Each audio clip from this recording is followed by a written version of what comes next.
Well, howdy friends, Brian Fleshig of Mad River Outfitters, and I'm here today to talk to you a little bit about fly tying vices. I want to walk you through some of the brands and some of the features that we carry here at the shop and that you might consider if you're just getting started in fly tying.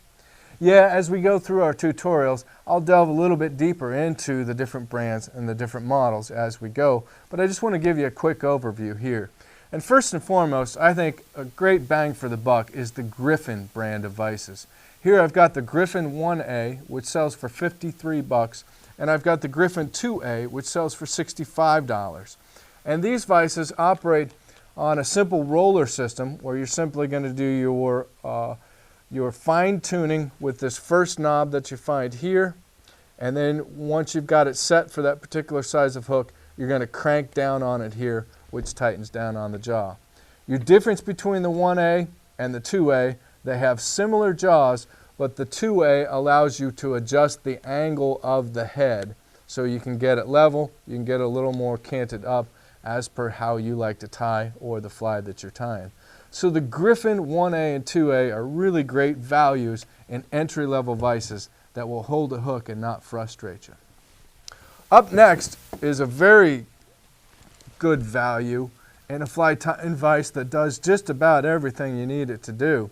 And this is the Anvil Vise, the Anvil Apex, I believe it's called. And this operates a little bit differently. It's on the cam lever. And basically you adjust it here with the roller knob, and then as per your size of the hook, then you're simply going to close the jaws using the cam lever. Now the Anvil Apex holds a hook very well. It holds a variety of sizes of hooks. And another great feature is it comes with the C-clamp so you can mount it to your table, and also comes with the pedestal base if you don't want the C-clamp in there. Okay? So the Anvil Apex vise comes in, I believe, at a $99 or $109. Great value and a more or less entry-level fly tying vise. Then of course you jump into the Renzetti Vices. And the Renzetti Vices, their claim to fame is that they are true rotary. This thing here, by the way, is a bobbin holder. When I've got my thread, I'm tying the fly, I can lay the thread over. A lot of people love it. You're not going to see me use one very often, but Renzetti does include them in all their vices. But the Renzetti Vices, their claim to fame is that this is a true rotary vise, which means that I can rotate this vise, if I get it adjusted right, I can rotate that hook on its axis. A lot of folks like this feature, and they might even tie a fly by keeping their thread stationary and rotating the head of the vise or the jaws of the vise.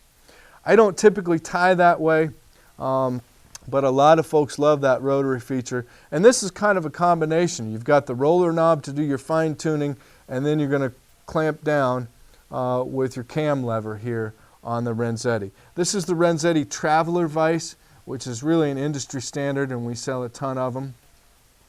Kind of a step up, but staying in that same vein of your true rotary, is the Dyna King brand. Dyna King, a guy named Ron Abbey, machines these vices. Fantastic company, fantastic fly tying vices, and you can probably tell by looking at it, we're getting up there in price on this one also. They tend to be more in the $200 to $400 price ballpark for a Dyna King. But again, this one, simple adjustment here, similar to a roller knob, but you make your fine tuning and then clamp it down with the cam lever, and then you've got the nice roller knob back here to allow you to do the true rotary function. Most Dyna Kings come with that bobbin cradle as well. And then really our favorite brand of vices, I shouldn't say that I guess, but the one we sell the most of and the one you'll see most of us around here at the shop use is the Regal brand. I really love my Regals. I've got two of them. You'll see me tying on them here in our tutorials. I bought my first Regal probably 1985. I got my second one, the pedestal base, something like 1999, which shows my age, but I've still got the vices, still tie on them. You'll see me tying on a Regal in some of our tutorials here, as does most of the guys around the shop. But the Regal fly tying vices are called the Bulldogs of bench vices, and for good reason.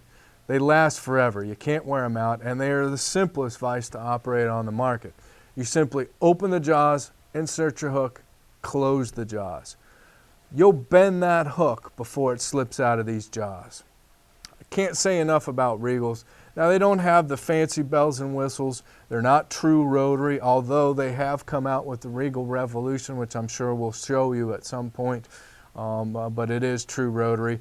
But I can turn this vise, access the underside of a hook, whether I'm looking at it or tying something on the bottom. I can adjust the angle of the head on this, no problem. This is my favorite fly tying vise. Of course, if you can afford one, think about getting a Regal, but plenty of other good vices out there on the market.